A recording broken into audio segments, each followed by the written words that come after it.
pelatihan komunikasi dan juga media yang akan disampaikan oleh Bapak Asep Budi Setiawan. Tentunya di acara hari ini, sebelum memulai acara, marilah kita membaca basmalah bersama-sama. Bismillahirrahmanirrahim. Sebelumnya saya ingin mengucapkan minal aizin wal faizin karena ini masih bau-bau lebaran ya.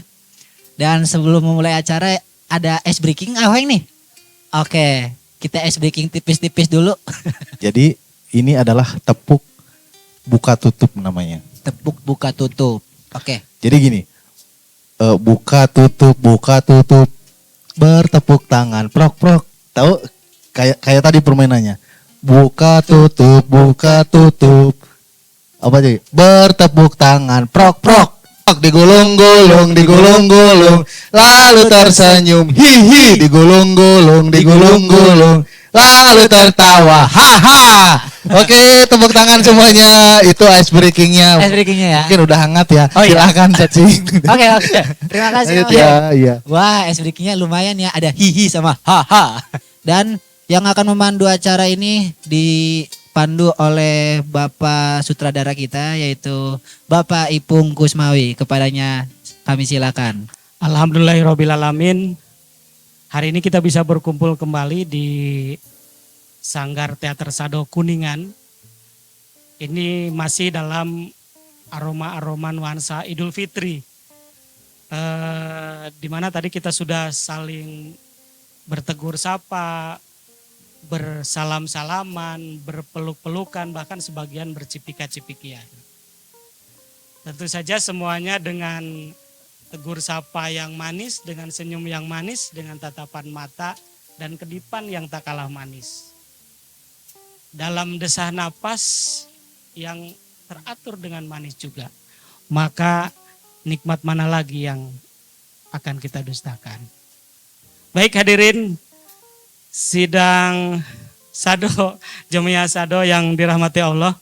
Hari ini alhamdulillah kembali kita masuk ke dalam sesi pelatihan di bulan April. Karena kita sudah menyelenggarakan ini penguatan internal dari mulai bulan Januari, Februari dan Maret. Dan hari ini bulan April sesi pertama di minggu pertama pelatihan penguatan internal yang diselenggarakan oleh Yayasan Teater Sado An Sugianto Mas dan didukung sepenuhnya oleh dana institusional Kementerian Kebudayaan Republik Indonesia. Dan pada kesempatan kali ini kita akan sama-sama mengikuti pelatihan tentang media dan komunikasi. Telah hadir bersama kita narasumber yang tentu saja kompeten di bidangnya. Hadirin, kita beri aplaus teristimewa untuk narasumber kita, Bapak Dr. Andes Asep Budi Setiawan, MSI. Mangga kepada narasumber dipersilahkan. Iya.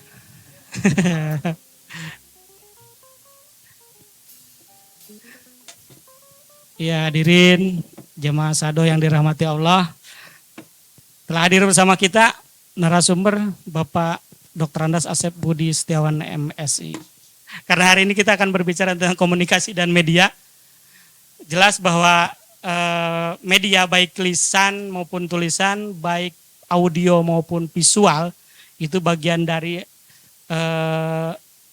alat untuk menjebatani terciptanya suatu komunikasi. Jadi komunikasi itu lancar atau tidaknya diantaranya ada penyebab media. Diantaranya karena banyak hal lain, banyak faktor lain yang menyebabkan komunikasi bisa berjalan dengan sempurna. Apa saja itu? Bukan kewenangan saya. Kewenangan untuk menjawabnya ada di narasumber kita. Jadi kita berikan waktu sepenuhnya untuk narasumber Bapak Dr. Andes Asep Budi Setiawan MSI untuk menyampaikan, memaparkan materinya terkait dengan komunikasi dan media. Beri aplaus untuk Bapak Asep Budi Setiawan. Mangga Pak, dipersilakan. Assalamualaikum warahmatullahi wabarakatuh. Sampurasun. Pak Ipung, sebenarnya kita harus memberi sanksi kepada MC kita ya. Pertama, forum yang sangat mulia ini, terhormat ini seharusnya harus mandi dulu ya. Gitu ya. Ternyata cacing kan belum. Terus yang kedua, menyebut nama itu harus lengkap. Bukan Bapak Ipung Kusmawi ya. tapi D titik Ipung Kusmawi. Ada D-nya itu ya.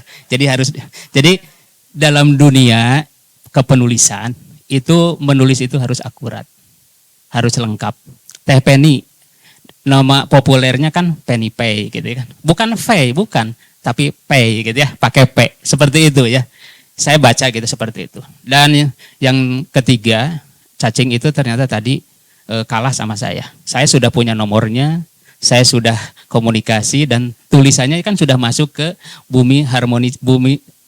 Harmoni Bumi Ciremai itu kan testimoninya. Nomor siapa Pak? Nomor siapa? Itu influencer kita lah yang itu ya gitu. Karena cacing itu ternyata tanpa sepengetahuan kita sudah beli bakso di sekitar Uniku berdua kan begitu ya. Itu tertangkap video.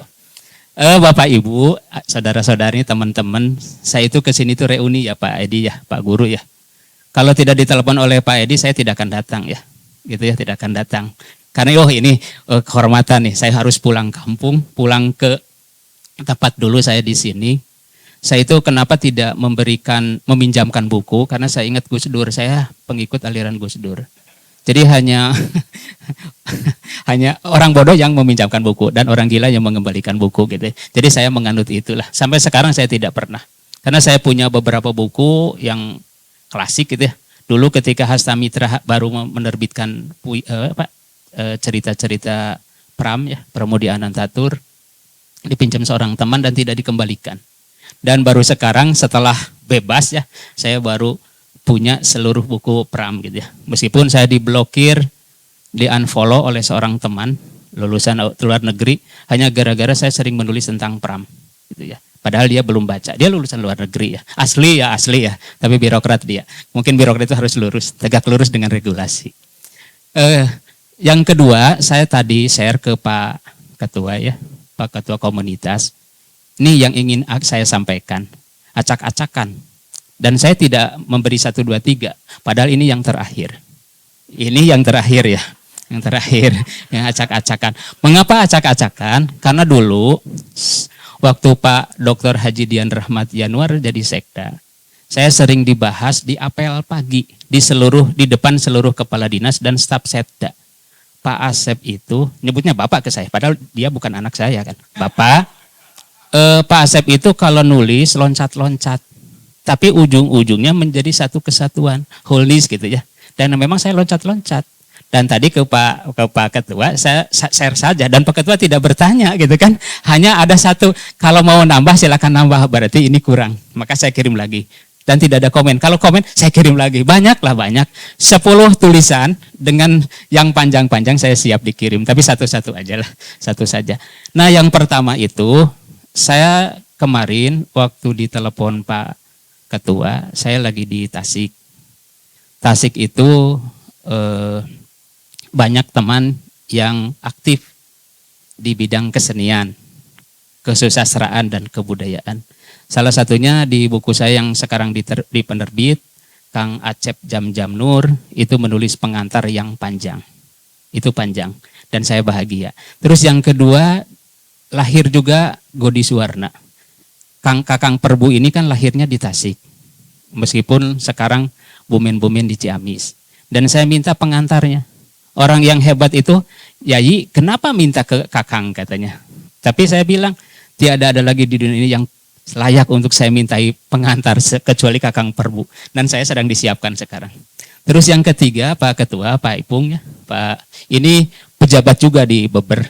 Dan saya dipaksa. Kalau bukan oleh Pak Ipung, meskipun dengan kepalanya saya sahabat dengan Pak Abung, saya tidak akan datang.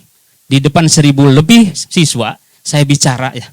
Ternyata siswa Beber itu berbeda dengan siswa Necis. Dulu saya pernah jadi guru di Necis, di SMA Necis. Beber itu luar biasa, karena mungkin wakil kepalanya Pak Ipung gitu. Kalau bukan wakil kepalanya Pak Ipung mungkin itu. Aplaus lah untuk Pak Guru ya, yang birokrat, yang sekarang tunjangannya berkurang.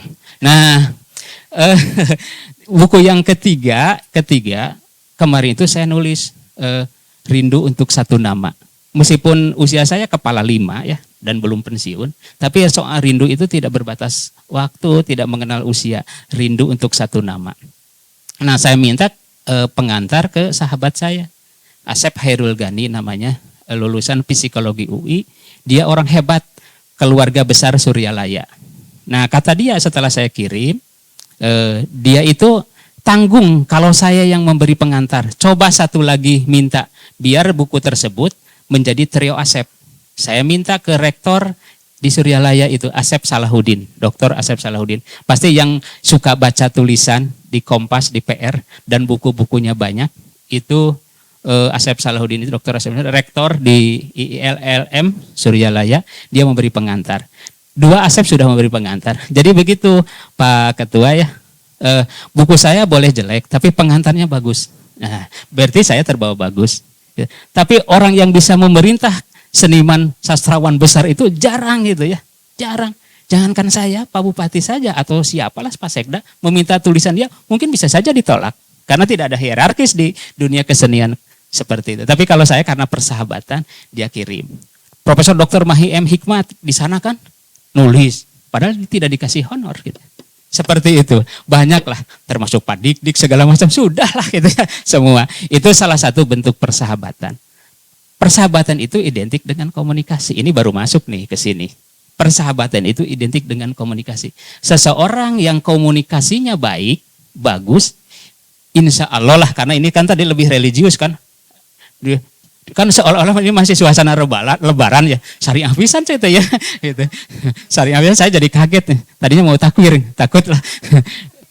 Nih, jadi komunikasi yang bagus itu menjadi modal berharga. Karena menurut Kang Jalal itu guru komunikasi saya, bukan guru rohani ya. Takut nanti disalahgunakan kalau guru rohani. Profesor Dr. Jalaluddin Rahmat itu saya sering bertemu pada era 80-an, sering mengikuti diskusinya, antara dia bicara dan nulis itu berimbang. Dan orang yang dua-duanya sama, berimbang, itu jarang. Hanya Bung Karno, Hamka, termasuk Profesor Dr. Jalaluddin Rahmat. Nah menurut Kang Jalal, waktu bangun kita 70% itu digunakan untuk berkomunikasi. Hampir sekian persen hidup kita itu ditentukan sukses tidaknya itu oleh komunikasi kan gitu. Kalau komunikasi kita jelek, itu pasti tidak akan sukses. Makanya terdapat beberapa kasus rumah tangga karena komunikasi antar suami dan istri itu tidak bagus. Antara menteri dan presiden komunikasi yang tidak bagus akhirnya kan dipecat. Seperti itu. Makanya bagus tidaknya itu sangat bergantung pada komunikasi. Makanya komunikasi itu sangat erat kaitannya dengan hidup kita. Makanya ketika Pak Ketua WA, tiba-tiba saya teringat. Nah, slide yang pertama itu, ada yang peribahasanya itu tuh. Itu buku peribahasa Sunda, diperuntukkan untuk SD dan SMP. Ini buku lama. Dan saya lupa, tapi di atas itu ada Nagarawangi. Oh, berarti waktu saya SMA.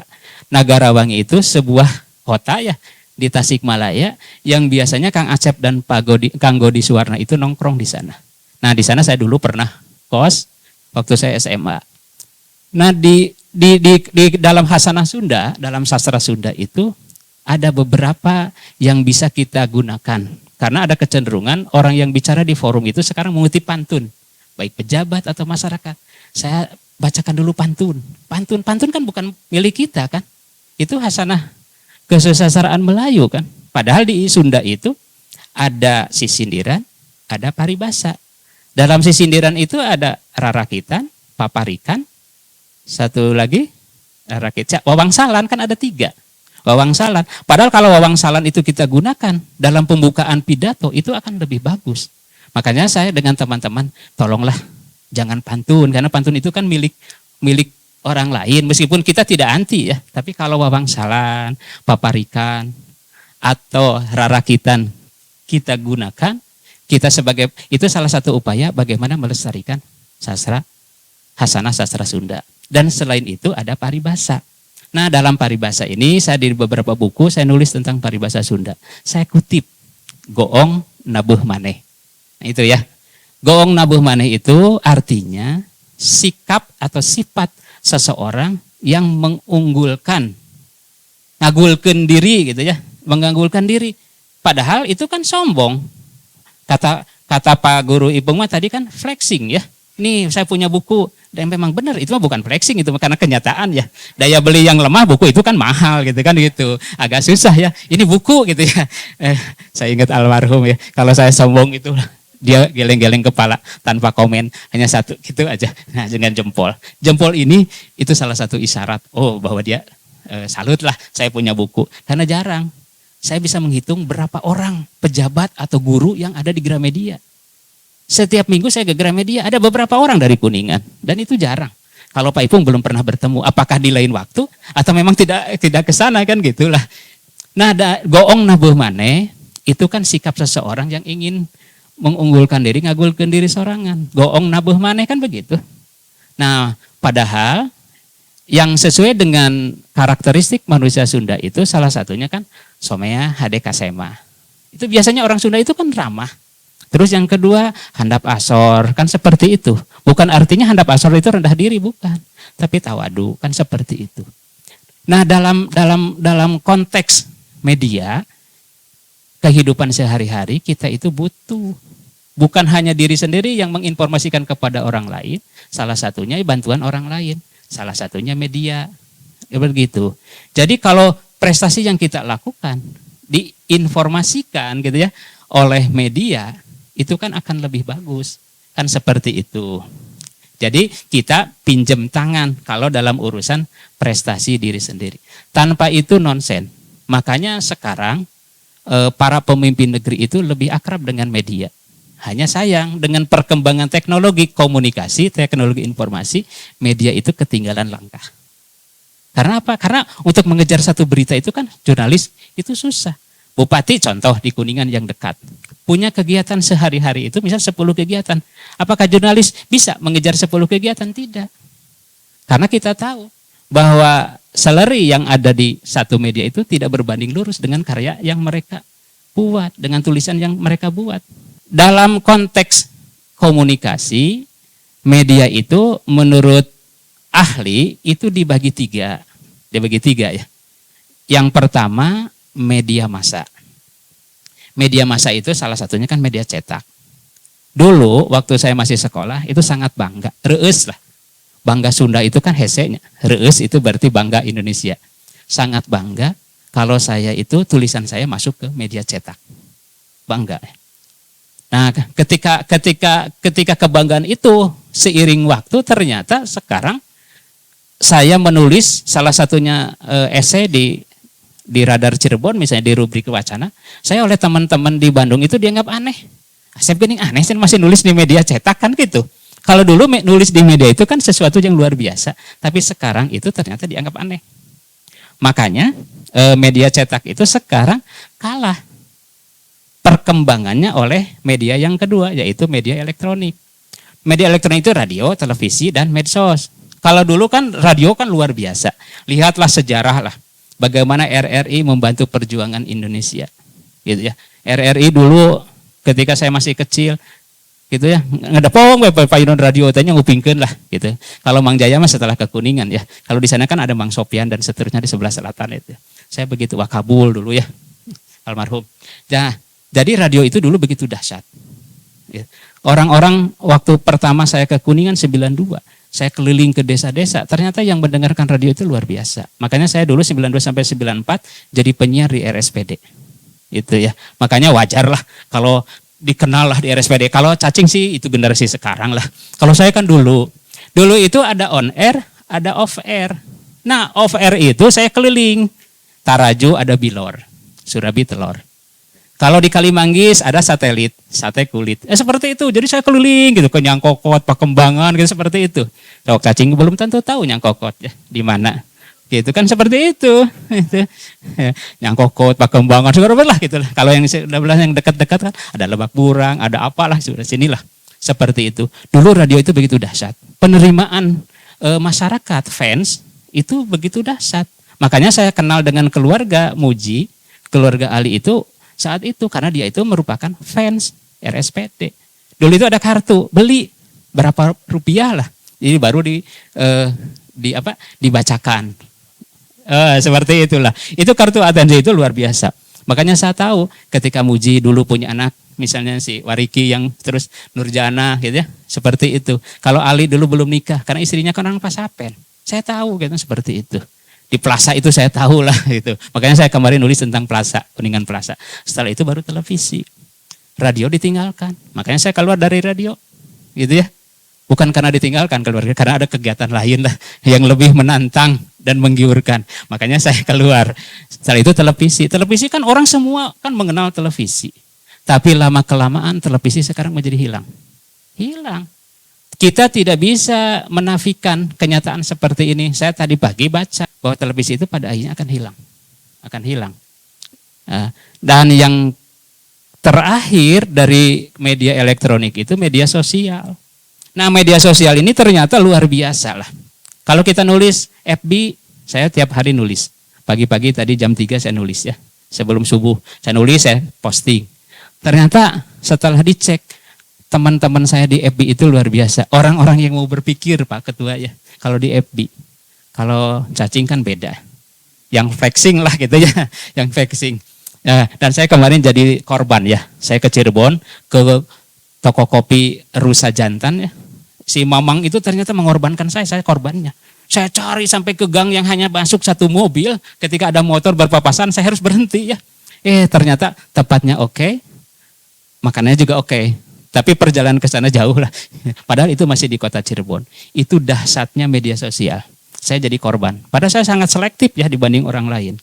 Nah ternyata sekarang ketika saya nulis di FB tiap hari, itu yang like, yang komennya itu luar biasa ya Tepeni ya. Itu. Teman-teman Jakarta, Bandung segala macam, termasuk sahabat saya Mustafa Abdul Rahman dari Mesir, wartawan Kompas itu selalu ada komen, japri seperti itu. Banyaklah, banyak. Termasuk teman-teman yang di perguruan tinggi. Ya seperti itu. Makanya begitu dahsyatnya medsos. Karena medsos itu selain kita untuk publish juga bisa di tag. Itu medsos. Medsos itu FB. FB itu ternyata lebih banyak menampung tulisan. Kalau sekian puluh paragraf masih bisa masuk ke FB. Terus yang kedua IG ya. Instagram. Instagram itu lebih bagus untuk foto. Untuk foto. Tapi untuk tulisan hanya sekian karakter. Gak bisa berbanyak-banyak, itu terpotong nanti kalau Instagram. Tapi kalau foto-foto itu bisa. Dan kalau yang sekarang ini kan TikTok. TikTok itu ternyata begitu di-share, saya kan coba ke TikTok, begitu di-share 1000, 1500, begitu beberapa menit, oh ternyata kalau di TikTok itu saya belum siap terkenal, Cing ya. Belum. Jadi saya mundur dulu. Nanti kalau saya orientasinya misalnya untuk cari duit saya bisa. Karena konten yang saya miliki banyak lah. Banyak, tenang. Dan yang ketiga, teman-teman, yang ketiga itu media luar ruang. Media luar ruang itu seperti Bando, Baligo.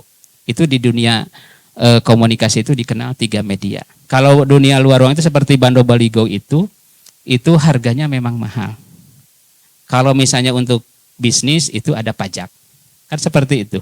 Harus cetak dan seterusnya. Terus yang melirik sekarang itu tidak begitu banyak. Yang lihat itu tidak begitu banyak. Kecuali yang nyeleneh. Itu yang nyeleneh. Seperti di dekat Harjamukti dulu. Saya bukan calon wali kota. Nahan setiap jalmanya ngeluarkan duit sini kalau bahkan wali kota. Gitu ya. Terus di Indihiyang itu setelah keluar dari Bojong Jengkol terus ke Indihiyang. Di dekat alun-alun itu dekat baso itu ya. baso yang terkenal itu.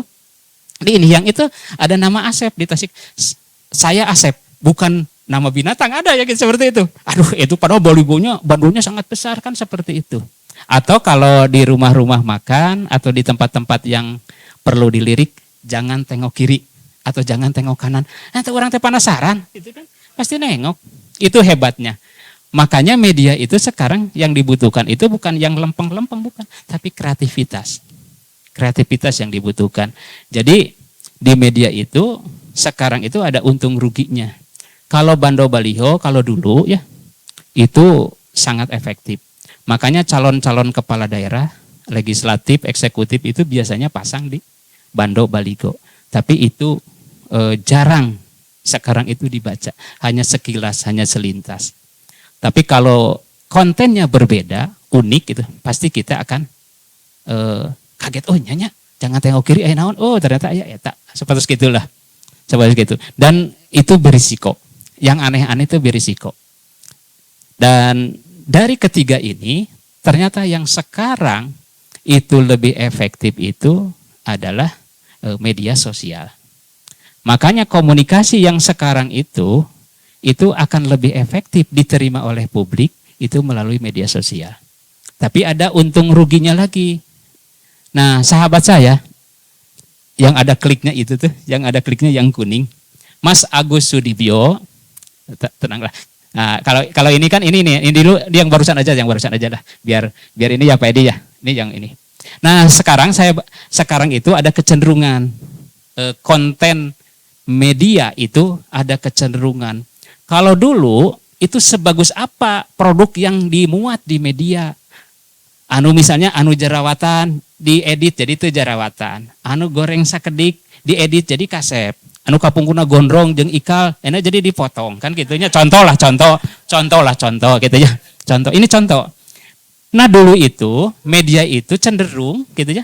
Kontennya itu seperti itu melalui proses edit yang luar biasa. Sehingga sesuatu yang jelek ketika dipublikasikan itu diterimanya menjadi bagus. Padahal kenyataannya tidak bagus.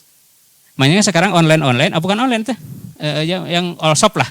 Gitu, belanja itu kadang-kadang sekarang banyak yang dikembalikan. Dina foto nama saya begitu dongkap, untung COD-nya. Karunya kan ngajajab nanya, karunya tanya berisiko tuh. Itu nama kudu dibayar dina teu acan gitu. Nah, ternyata tidak sesuai. Sok bayangkeun lah, lamun meser naon gitunya. Wah, dina eta mah siga kumaha mewah. Aslina mah kan kadang-kadang tidak seperti itu. Nah, itu. Makanya dulu itu cenderung orang menyukai iklan-iklan advertorial atau tayangan-tayangan yang luar biasa. Bolehlah tidak sesuai dengan kenyataan. Proses editing itu menjadi sesuatu yang penting.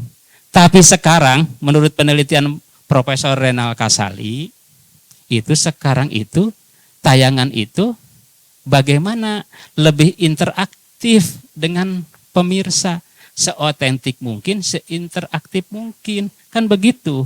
Pengaruh media sosial yang interaktif gitu ya. Dan otentik itu ternyata lebih mencengkram. Makanya kemarin saya menjadi salah satu korban. Hampir semua yang ditayangkan oleh Ocha, oleh Ce Epik, oleh si Mamang, saya sudah semua. Semua sampai Cirebon, sampai ke Saunggaluh kayak ke Majalengka sudah. Wah, Saunggaluh cenanya aya non, aya pencok non teh. Sanes. Eta lah. Oh yang salah deh, tacan ka ditu berarti. Tacan ka ditu. Tah ieu berarti namanya korban ieu. Korban. Lamun taros kana oheng nya. Lamun ditaros ge eta kumaha cenah dijukut jukut teh. Tempong. Raos teu? Raos, Pak. Terus ka ditu teh acan namanya naon geuning raos dina TikTok kan gitu. Sok cobalah. Coba tanya ke teman-teman ya tentang yang ditayangkan oleh YouTuber gitu ya. Enak tuh, oh enak. Terus kan itu acan namanya ningali tina ieu sok lah. Rata-rata begitu. Tapi kan saya sudah jelajahi sebagai orang yang menyukai makan ya. Termasuk kemarin saya posting ya Teh Penny tentang Jalan Sutra. Jalan Sutra itu tulisan Bondan Winarno tentang jalan-jalan dan makan-makan. Mas Bondan dulu itu kan penulis hebat.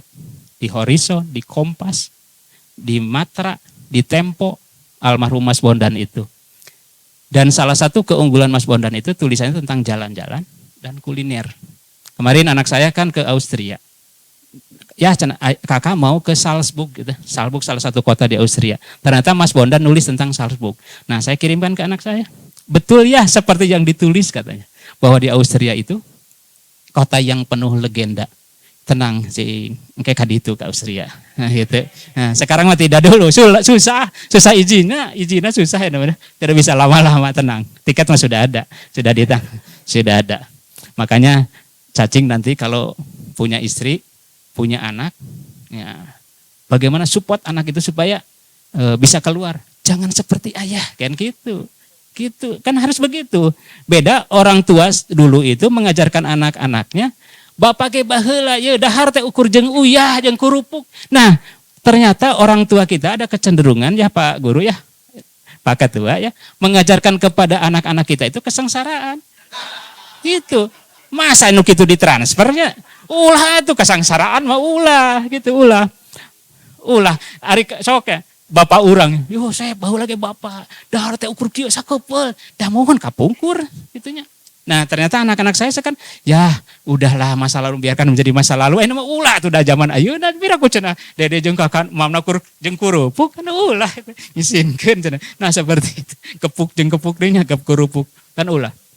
Nah makanya sekarang itu menurut Renal Kasali itu yang tayangannya gitu yang singkat-singkat itu seringkali mengomentari yang sekarang itu terjadi lah. Pak Renal Kasali, tapi dari aspek akademikus, bukan akademisi ya. Kalau akademisi kan jamak ya, akademikus ya. Saya dianggap aneh ya oleh teman-teman yang menyuruh saya untuk menulis seperti gini, Selamat Idul Fitri. Itu yang betul, karena Idul Fitri itu hari raya. Kan ada orang mengarah gaya, Selamat Hari Raya Idul Fitri. Kan lepat, cek gramatika mah. Makanya saya nulis Selamat Idul Fitri. Kan seperti itu. Tadi untung cacing leres minal aidin wal faizin kan begitu. Da urang mah kan minal aidin wal faizin kan gitunya ada DZ padahal yang betul kan DZ kan seperti itu lah. Nah gitu. Kayak aduh oheng ya. Tenang Heng. Ini kan mic ini kenapa bagus karena oheng tadi yang pakai. Nah itu. Gitu beda. Nah, ini seperti ini ya. Jadi kita sekarang itu masyarakat cenderung menyukai yang otentik gitu ya, dan interaktif. Contohnya medsos, karena bisa di-tag, bisa langsung. Kalau di televisi kan harus menunggu jadwal. Tapi kalau di medsos, di YouTube atau apapun lah, itu kan tinggal kita memilih, kan seperti itu. Lanjut, yang kuning tadi, itu benten luar biasa ya. Nah, iya. Nah, saya suka buku ini. Kenapa saya nulisnya seperti ini? Karena jarang orang yang bikin paparan itu ya di atas buku. Saya kan biar beda lah, biar beda. Oh, bahasa saya maca buku lah. Mas Agus Sudibyo dulu itu pengurus Dewan Pers yang ada di Kebon Sirih, Jakarta. Ketika saya Kabag Humas, dia diundang ke Kuningan untuk berbicara bagaimana posisi jurnalis dan media dilihat dari aspek hukum. Dan ternyata teman-teman yang di Kuningan baru paham. Ketika orang yang ahli itu diundang dan bicara, dulu tempatnya di Permata. Saya yang menjemput dari stasiun ke Kuningan, nginep di Cordela. Itu seperti itu. Dan saya bicara sepanjang jalan. Dan sekarang menjadi ketua Dewan Pengawas TVRI. Tulisannya luar biasa. Yang langganan Kompas, langganan Tempo, itu pasti akan sering menemukan tulisan Agus Sudibyo. Media hebat sekalipun dia tembus dan sering, bukunya banyak. Nah, kemarin saya dikirim buku ini. Bernalar sebelum klik. Buku ini mengupas seluruh unak-anik yang berkaitan dengan media sosial, digitalisasi dan seterusnya. Orang sekarang cenderung apapun yang terjadi pada kita diposting. Terang risikona kumaha. Kan sepaus gitu ya. Ayeuna teh kumargi kurang populer, kapungkur abdi nyerebatna populer ya. Tapi sekarang diluruskan, bukan populer kan gitu ya. Gitu dulu saya bersikukuh dengan teman berdebat jadwal. Tapi sekarang ada pelurusan dari Badan Bahasa jadwal. Jadi kembali lagi lah gitu. Tapi kalau imbau bukan himbau, tapi imbau. Impit dan seterusnya. Seperti gitu. Yo soalnya yuk kan orang-orang pinter atau yang berhari-hari di sekolah lah. Saya kan begitu. Ya, kata teman saya, wartawan Kompas, namanya Lis Daniati, dulu pernah di Cirebon, dia lama di Kompas. Pak Asep, kita itu sama-sama pencinta kata-kata. Itu kata itu ya. Ketika hujan turun, kita menjadi melankoli. Tuh, ingat atau ada lamun sanes cacing nu nyarios nama abi ingat terus gitu. Itu seperti itu. Seperti ini teman saya, wartawan Kompas. Teman-teman Kompas banyak. Mas Agus Sudibyo mengingatkan, saya baca gitu ya. Ternyata media sosial itu, teknologi komunikasi atau teknologi informatika itu ada untung ruginya medsos itu. Untungnya apapun yang kita rasakan, kita pikirkan, dengan secepat mungkin bisa diterima oleh orang lain. Kalau saya WA-an dengan Pak Ipung, kan cepat. Kalau misalnya lama merespon berarti kan tidak punya kuota, kan gitu. Hanya itu kan gitu. Masa Pak Ipung lebih sibuk daripada kepala dinas misalnya kan nggak mungkin atuh, nggak mungkin. Makanya teman-teman di kantor ada yang suka ke kantor telat. Aya nu beralasan saya boga budak, baheula lagi saya boga budak. Masa cenah staf lebih sibuk daripada kadis? Kan nggak mungkin. Jadi gugur semua argumentasi mereka itu, apologi mereka gugur. Enak dengan Pak Ipung, saya WA, telat.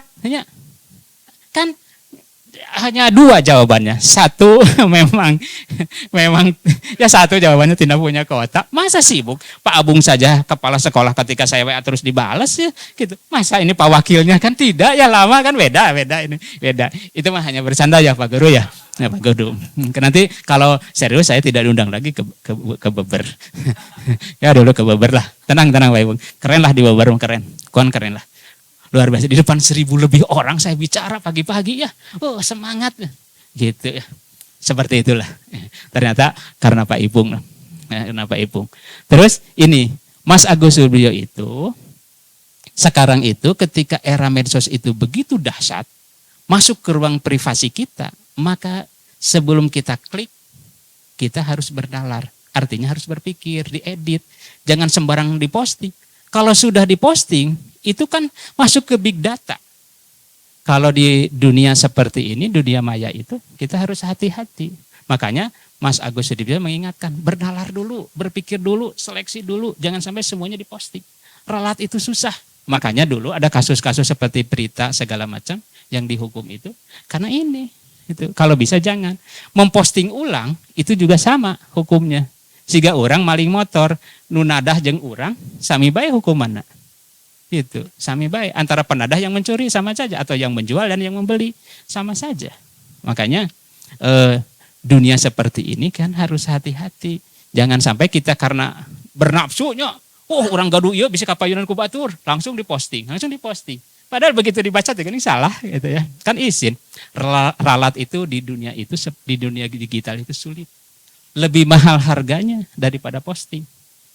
Mas Agus Sudibyo mengingatkan, kita harus bernalar dulu sebelum kita mengklik. Karena kebanyakan diklik heula baru kita minta maaf, aduh lepat cenah gitunya. Aduh hapunten kan gitu. Pipesayaeun gitu malah hese ngahapusna. Salah satu contoh saya itu ketika nulis, itu tidak pernah begitu ditulis langsung diposting. Saya simpen dulu, saya edit dulu.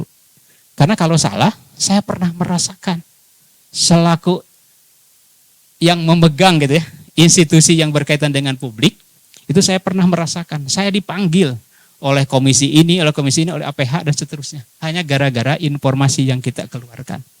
Makanya setiap institusi atau perusahaan itu selalu ada humas, ada juru bicara.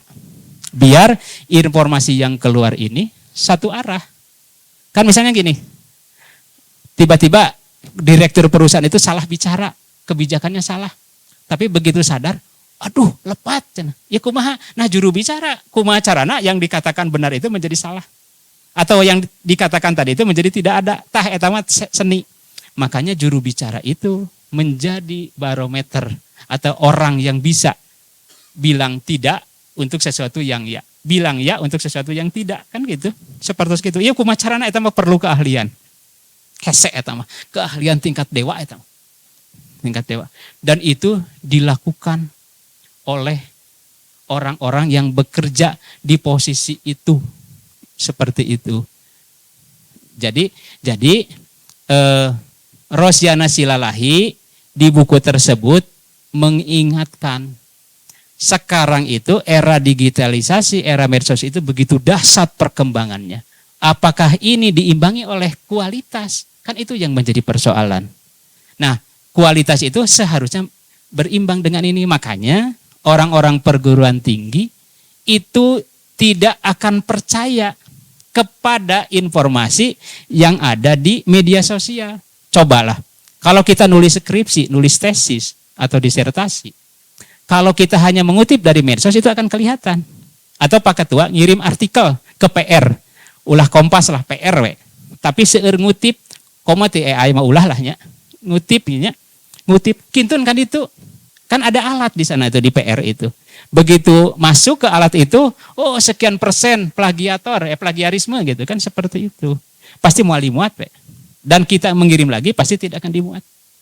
Gitu. Ayeuna mah abdi terang teh begitu ka ditu, begitu ke Bandung, terus kenapa misalnya, apakah sekarang itu ada alat karena berkembangnya informasi di media sosial, ternyata media-media besar itu punya alat. Begitu artikel kita masuk, gitu ya, kan artikel lewat email, masuk, langsung sekian persen, itu berarti kutipan, berarti selesai, tidak akan dimuat, dan itu ada hukuman. Makanya kita sekarang itu jangan terlalu mengandalkan AI, karena AI mah begitu bertanya, bagaimana kisah cinta gitu ya di gedung perundingan Linggarjati. Padahal saya mau nulis dulu judul novelnya Luluh gitu ya. Jadi Luluh itu Belanda, Indonesia difasilitasi Inggris, luluh dan berteman, bersahabat ya ketika difasilitasi. Nah, cinta juga seperti itu di Linggarjati, saya settingnya seperti itu. Sudah hampir 500 halaman tapi tidak pede. Nah, saya sekarang tes di AI, ternyata keluar. Oh, begini kisahnya. Ternyata AI mah memudahkan. Makanya ada iklan-iklan, nulis cukup 1 hari jadi buku, nulis 1 jam jadi buku, kan itu mah bohong. Bohong atunya nulis 1 paragraf ge susahnya. Apalagi nulis buku, kan seperti itu. Jangan-jangan ini seperti itu. Makanya di perguruan tinggi, di akademik itu jarang yang percaya kepada karya tulis mahasiswanya yang ternyata bagus. Oh, setelah dicek, ini mengutip. Bukan mengutip lagi, ya menjiplakan seperti itu. Itu jangan. Makanya ketika saya bertemu dengan Kang Pepih Nugraha, pernah diceritakan ya Teh Penny di teman-teman di rumahnya di Tasik. Dia wartawan Kompas 26 tahun sudah keluar dan pendiri Kompasiana. Dulu dia diejek gitu oleh senior-seniornya di Kompas. Kenapa mendirikan Kompasiana? Bahkan Kompasiana itu dianggap media sampah gitu oleh Kompas. Padahal Kompasiana itu didirikan untuk mengantisipasi perkembangan teknologi. Nah, ternyata atasan Kang Pepe itu juga dipecat, pemimpin redaksi pada saat itu yang sekarang jadi duta besar di Malaysia.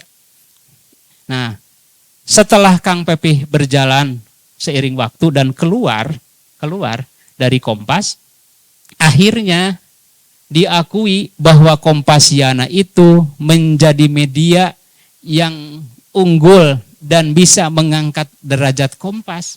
Karena Kompas itu sekarang itu berkurang yang langganannya, yang cetak itu. Makanya saya sekarang langganan Kompas yang digital. Kan lebih murah, 126.000 per tahun. Sok lamun meser nu kertas mah sabaraha. Lebih mahal. Tempo saya langganan sekian ratus per tahun. Kan setiap hari bisa. Di mana saja. Tapi kalau yang kertas kan susah. Komo lamun di kantor mah teu acan gadugi ka ruangan SIM kuring, tiba-tiba salah cek di bacaan ku saya ternyata barudaknya anu teu tiasa meser Kompas da resep merenya dibacaan we heula. Ayeuna mah geus teu kudu langganan lah, langsung we digital gitu. Karena digital mah hese dibuka anak tanya kecuali yang langganan. Tapi isinya kan sama. Kenapa Sado itu panjang umurnya? Itu kan bukan karena pementasannya yang berkualitas, meskipun berkualitas kan. Saya share kemana-mana ada 40.000 yang nonton Sado. Gini tiasa gitu, anu kamari teh geuning nya. Gini tiasa gitu. Tuh eta masuk teknik montase gitu nya. Penting mau barudak sekolah kadar yo gitu nya. Kan di tempat lain kan belum tentu bisa seperti ini.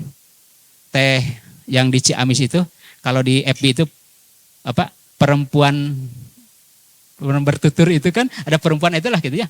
Itu kan itu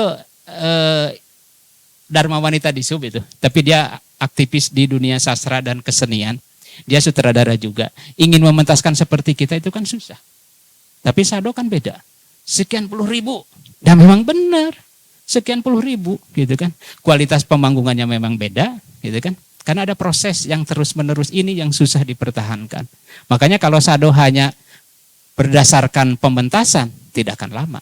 Begitu pementasan selesai, bubar Sado. Tapi kalau dalam bernegara itu berdasarkan ideologi, itu pasti akan lama. Maka ruh Sado itu, misalnya ada teman kita yang guru SMP di Jalaksana, gitu ya, selalu erek-erek, mual-mual kan gitu. Kan seperti itu. Itu kalimat Kang Aan dulu. Kalau Kang Aan itu kan hanya 2 opsinya, erek mual, gitu. Kalau mau kita lanjut, kalau tidak ya selesai. Jangan sampai digantung. Kan dulu ya, Yang diajarkan oleh sahabat kita ini, guru kita ini kan begitu. Ya, tidak. Jadi opsinya ulah ngambang, digantung. Makanya sado itu ada kalimat yang, ada frase lah, yang sekarang erek, mual-mual kan gitu. Hanya dua pilihan. Ya, tidak, erek, mual kan seperti gitu. Kalau dalam bahasa Sunda yang nululugu mah arek gitunya, ya mah erek, itu tidak naon lah, sami bae lah, seperti mah kahartos gitunya. Insinyur Haji Juanda dulu ditanya, bisa bahasa Inggris ente? Cek Insinyur Haji Juanda, I understand, you understand, enough kan gitu. Saya ngerti, Anda ngerti, selesai. Soal gramatika mah itu mah urusan guru itu mah, cek si Juanda. Makanya Insinyur Haji Juanda kan terkenal sebagai Perdana Menteri. Ada seperti itulah. Gitu. Saya ngerti, Anda ngerti, selesai. Jadi ulah gramatika, ini hese atau bahasa Inggris gramatika mah mau leres-leres gitu, mau leres-leres. Makanya TFNI ya, kalau menulis itu jangan berpikir benar, salah, bagus, tidak, jelek, jangan nulis gitu. Gitu. Nulisnya nyerat gitu, nepi ka bosen, nepi ka cangkeul lamun teu gaduh laptopnya. Kan TFNI mah nyeratna kan di HP. Nah, ieu media sosial. Media sosial itu untung ruginya satu. Sok ayeuna mah tingalilah Pak Ipung sareng nyonya ya. Kan ada kecenderungan sekarang mah ya aliran orang-orang muda kalau nyebut istri itu kan bukan mama atau apa lah gitu. Istri ini suami. Sok ada dialog gitu. Makanya anak saya kan sekarang di itu tuh nu enjing bade ka dieu teh kemis. Tah nyaris teh kitu ari duaan teh istri bagaimana? Suami, nah kieu cenah. Dah salah teh sim kuring mah satengah laman sih gak gitu teh. Paling gitu ya. Misalnya saha kita luka pungkur mah lami-lami berubah menjadi ayah mama gitu nya. Kita ayah di Kuningan dulu teh tetap biasa. Begitu jadi kadis, asalnya kan duka bapak, duka naonnya. Jadi kadis, jadi papi ya teh. Ayah. Berarti strata ini mengubah perilaku dan sebutan. Ayah udah gitu ka aneh. Asa baheula nyebutna teh bapak duka naonnya. Gitu. Ini ayeuna jadi papi cing mami cenah sok coba lah. Matak sebutan itu nya cingnya kudu sesuai dengan kenyataan cing. Gitu. Dedi, momi, aduh cacing kata gaduh cenah jadi istri, gaduh putranya disebutnya ulah nyebut bapak. Aku mau abi mah terlalu syariah. Naon atuh? Dedi, momi gitu kan gitu. Guys gitu. Gitu. Sok lah. Jadi ternyata sebutan itu nyahengnya. Sebutan itu harus sesuai dengan keadaan. Saya kan lagi WA-an ya dengan lagi ini di Epi Sasti Gotama. Sasti Gotama itu penulis muda, dokter, orang Malang, tapi aslinya Cilacap. Dia menulis ternyata juara terus. Di Kompas juara, di Tempo juara sih novelnya, DKJ juara. Itu kan dokter. Saya tadi malam teh dia menulis untuk merespon Kang RKT gitu nya bahwa laki-laki itu cenderung untuk namanya selingkuh gitu nya cek saya teh. Tapi dilihat dari kacamata seorang dokter. Kata saya tuh, Mbak Sasti ternyata bagus juga, keren nih gitu nya. Ternyata kirain selingkuh itu penyakit biasa, ternyata penyakit turunan ya dari zaman baheula teh gitu. Begitu. Makanya laki-laki itu tidak boleh diperintah dalam satu titik itu beberapa tugas. Calak kopi, simpan sendal, gitunya. Ya, tidak boleh. Laki-laki mah nggak bisa, harus satu. Pangyanakeun itu tuh, gitu, rokok beres. Pangyanakeun itu, pangyimpenkeun itu. Laki-laki itu harus step by step. Nggak bisa laki-laki itu dalam satu titik diberi perintah yang banyak. Tapi kalau perempuan bisa. Pangyeusekeun, pangnyangukeun, tia asa istri mah multi talent gitu. Multi talent sagala kagarap. Sok pambaget mah. Nya teh Beni cobi ka putra gara cek gedenya atau napi ka bapana cek gara satu hiji heula itu hiji can anggeus gitu. Gitu. Jadi kecenderungan itu seperti itu. Nah, medsos ini kalau kita jalan-jalan Pak Ipung ya, jalan-jalan orang dengan orang Cirea, juga teh Cimara nya. Cimara mah salak, ari Cirea mah paling dia. Gitu. Abi terang jeung Cirea. Sering ke Cirea. Sering termasuk ke dalam Cirea. Ada tempat yang agak ke sebelah timur ke Cirea itu. Itu Pak Bupati Acep sering ke sana. Karena di sana itu ada komunitas orang-orang kreatif UMKM di sana gitu. Ari Pak Ibu mau terang dugi kadinya nya. Soalnya mung ibuna ti ditu. Nah, tapi sekarang lihat kecenderungan orang suami istri dan anak-anak kalau ke rumah makan. Jadi sanes ngobrol. Nu ieu nyepeng HP sadaya cobi sok. Nyarepeng HP. Itu Gara-gara medsos itu begitu. Jadi seolah-olah kita itu teralienasi. Komunikasi yang intens itu dengan anak, dengan istri, dengan suami itu menjadi tidak ada. Dan lebih parah lagi, ternyata media sosial itu sudah menyerbu ruang privasi kita. Coba perhatikanlah kenapa kasus-kasus itu muncul ketika seseorang dengan orang lain, misalnya ini perempuan itu laki-laki di kamar, itu di kamar, tapi kan orang bisa video callan, sanu terang orang tadi screenshot gitunya video call orang tanya. Ya sok coba kasus-kasus seperti itu karena kita percaya, gitunya, seolah kita menjadi terbuka kan, itu sudah menyerbu ruang privasi kita dan itu yang fatal. Makanya medsos itu ada untung ruginya. Hubungan kita lah dengan sesama, dengan saudara, orang tua dan anak itu menjadi renggang gitu, hanya gara-gara sok nyari penghap sok bi, lamun di mana suami istri. Kadang-kadang sok anu heureuy, tos atuh dicaket mau ulah weaan. Kan gitu. Padahal mah kan orang enggak wea ka saha itu ke saha gitu, seperti gitulah. Makanya usahakan ketika kita berkumpul kita jangan jangan terlalu asik gitu dengan ini. Makanya pada KDM sekarang akan mengembalikan lagi. Sekolah itu tidak akan menggunakan HP, tapi langsung buku. Kita tetap harus hati-hati. Meskipun media sosial sekarang sudah akrab dengan kita. Makanya Finlandia sekarang itu melarang anak-anak sekolah itu untuk menggunakan ini. Sekarang kembali ke buku cetak. Karena buku itu ada proses. KDM saja kan meniru. Anak-anak harus nulis. Abdi ada kasiniran tadi ku Pak Edinya. Bani gaduh pulpen saya, abdi taranya anak pulpen ada tara di kantor getara.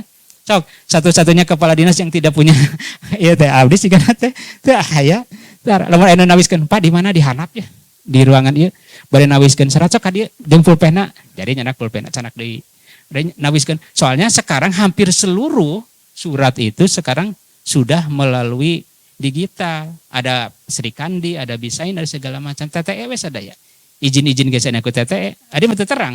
Pak Ipung ka abdi ngadangkeun NIB teu terang. Adi padu klik we, klik saha we gitu. Klik we gitu. Cekap itu mata abdi teu aya sidik jarian ya. Bakat ngeklikan wae.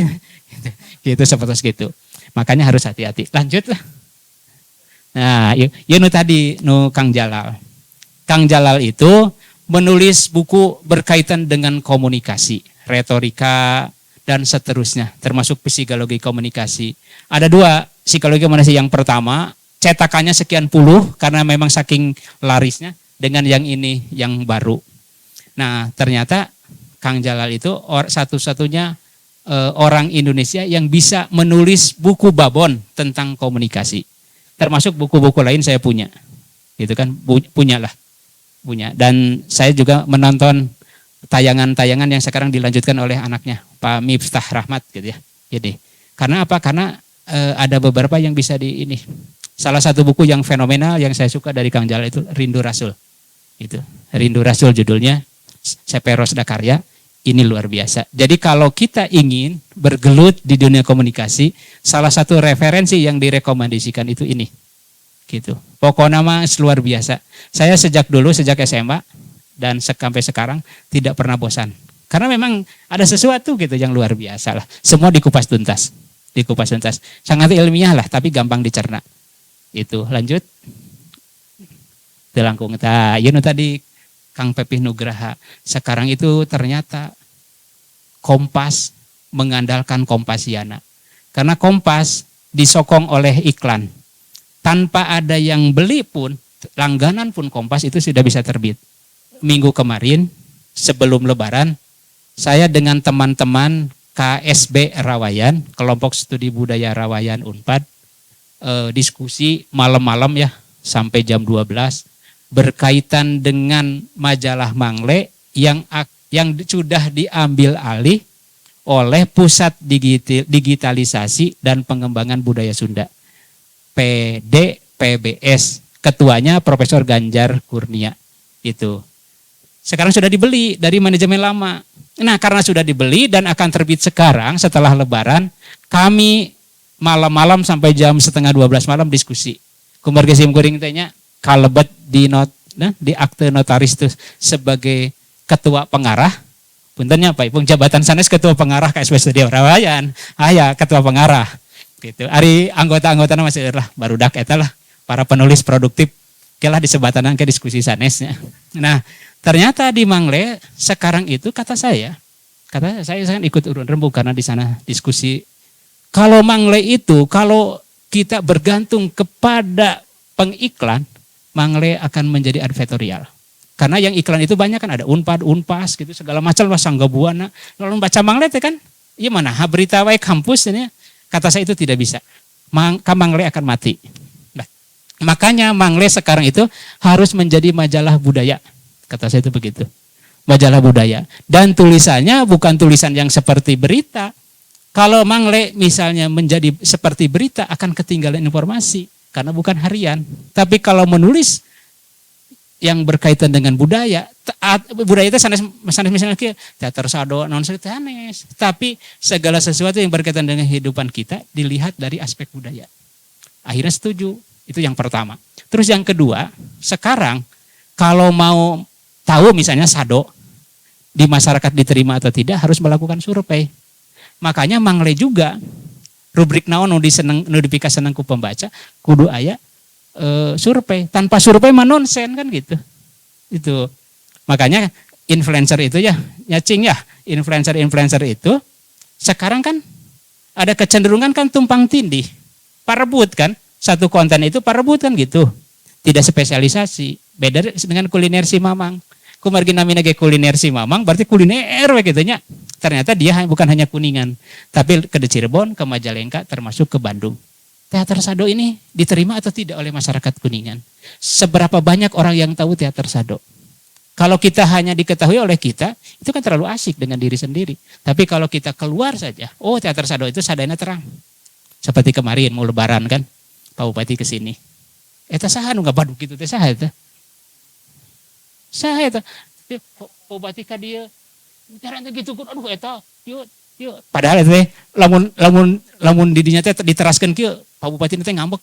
Jadi wani-wani gitu ngambek itu saya. Tapi kamari mah seolah-olah dibuat-buat itu artifisial itu. Lamun pemanggungan mah eta mah gagal atau Stanislavski nya pemanggungan gagal eta mah. Kurang mah kamari teh langsung we dihebohkeun. Padian lebat nya. Sa cacing sanes. Cacing itu langsung wanian. Da kadis mah teh wani kitu teh nya. Wani langsung ieu teh. Tapi lami-lami teh oh ternyata ieu mah ieu kitu nya. Ieu mah hanya konten gitu ya, hanya konten. Konten juga harus sepertinya gitu ya. Gitu. Jadi dunia artifisial, dunia yang kita buat, pemanggungan lah, teori pemanggungan Stanislavski ya dari Rusia itu meskipun ini dibuat-buat tapi harus seperti gitu kan. Gitu. Aina kalau Teh Feni misalnya nulis novel tanpa dilakukan survei, observasi, itu akan menjadi halu nantinya. Leres. Ini dalam teh imajinasi banyak gitu. Itu akan menjadi halu. Makanya harus misalnya bercerita tentang Cijoho aya Surabi, da kada jelas Surabi teh di Palih Kulon, di Palih Wetan. Cok, lamun urang teu survei mah, pasti di Palih Kulon kan, di Ceket Dewi Maroke, padahal mah di Wetan kan seberang. Contoh lah. Berencuk nu maca teh, ya teh survei heulan teh kan gitu. Itu makanya salah satu upaya agar gitu ya. Karena ini kan di komunitas teater Sado supaya karya kita ini berkesan dan abadi, maka kita setelah berproses harus dilakukan survei. Atau sebelum pemanggungan kita harus melakukan studi kan, seperti itu. Makanya Pak Ipung yang kemarin itu Kalayuda ya, kan ada orang-orang tertentu itu tidak mungkin bisa memahami jabatan-jabatan dalam pemanggungan tersebut. Ini kan ada panta-panta, ada strata ya. Ini kan seperti itu. Ini raja, ini gitu kan. Makanya saya bisa sampai tuntas melihatnya. Gitu. Dugi ke akhir kan biasa. Kadang-kadang kan ada pementasan yang tidak bisa kita tonton sampai akhir. Karena membosankan atau ceritanya gini kieu gitu ya. Makanya salah satu contoh yang paling baik ketika pandemi corona kemarin, Teater Koma kan melakukan proses pemanggungan tapi di teater di sanggar. Saya salut Kak Mbak Ratna ya, saya salut kan seperti itu. Atau dengan Pak Ketua ketika di Yusuf Oblet, Yusuf Oblet terlalu jalmi teh nya. Lamun aya acara teh pasti ngulem bae kan. Pala hese kalhur teh nya, aduh coba sieun tapi ngulem bae teh. Lamun Kang Asep teh ka ditu teh cenah kurang afdol gitu. Aduh eta gitu. Nah, Yusuf Oblet karena persahabatan ya Pak Guru ya. Saya datang dengan Pak Guru, saya posting. Ada Mas Iing Sayuti kan begitu.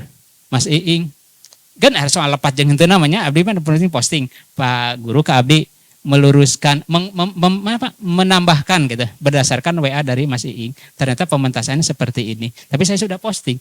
Dugi ka ayeuna Mas Iing teh ayo we ngawe gak abdi tanya terus lamun merespon sagarep termasuk Mas MB Cenur kan.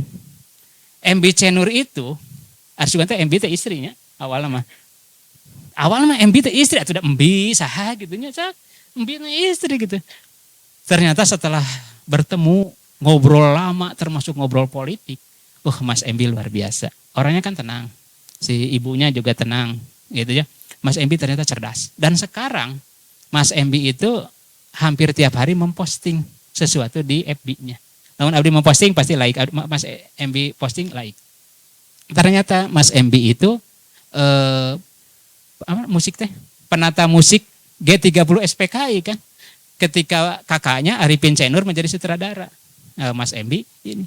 Ternyata Mas MB itu di kancah nasional menjadi tokoh sentral kan ya dalam bidang ini. Ternyata dia kemarin memposting bertemu dengan ini, bertemu dengan ini, bertemu dengan ini. Berarti komunikasi dia dengan komunitas lain di luar dia itu ternyata jalan. Termasuk Kang Yusuf Oblet kan gitu. Dia jalan. Yusuf Oblet mah tidak butuh apa-apa dia. Kalau dia butuh uang mah itu kan 20 miliar kan. Gitu. Bumi Seni Tarikolo sudah ditawar tapi kan dia tidak butuh. Makanya ke depan dia ingin ada sekolah alam di sana itu atau ada apa lagi. Dan yang terdekat katanya mau mengundang Raffi Ahmad grupnya ke sana. Kan Iwan Fals sudah, Suti Jawa Tejo sudah. Terus dengan itu Pak Guru ya, Pak Ketua, dengan si Mbak Wisni Drupadi yang pakai kebaya itu yang datang. Sekarang menjadi sahabat IG sekarang itu terus-terusan. Ternyata dia tokoh nasional dalam bidang batik. Dia pakai samping, sarung gitu, sinjang. Ternyata sinjang di mata Mbak Wisni itu ternyata bisa dibuat apa saja. Seperti rok, seperti apalah gitu. Luar biasa ya. Luar biasa. Ternyata pertemuan di sana itu ketemu dengan Ibu Nani. Ibu Nani itu pelanjut topeng Losari. Kemarin ketemu di Grage, di Gramedia Cirebon, di Grage. Waktu Pak Casta itu pameran kaligrafi. Saya masuk. Gini Pak Made Casta, saya kenalan Ibu Nani, Asep Deni kan, ngobrol. Dan Pak Made Casta ingin di Kuningan itu ada pertemuan seniman-seniman, ada sastranya, ada teaternya, ada kaligrafernya gitu ya, termasuk lukisnya. Karena pertemuan itu begitu. Saya dengan Asep Deni, contoh lah. Jadi Mas Iing, sekarang bilang saya Om. Berarti saya itu keponakan saya kan gitu. Nah terus karyanya luar biasa. Karyanya sudah biasa. Kemana-mana lah luar biasa. Terus yang kedua Pak MB. MB Cenur komunikasinya bagus gitu kan. Dan dia berbicara tentang kenegaraan juga bagus. Termasuk sebelum pilkada kan saya bertemu ketika festival Cermai. Saya ngobrol panjang. Itu Mas MB Cenur. Termasuk Pak Yusuf Oblet. Dan itu menjadi aset Kuningan. Dia menjadi mediator ke pusat gitu.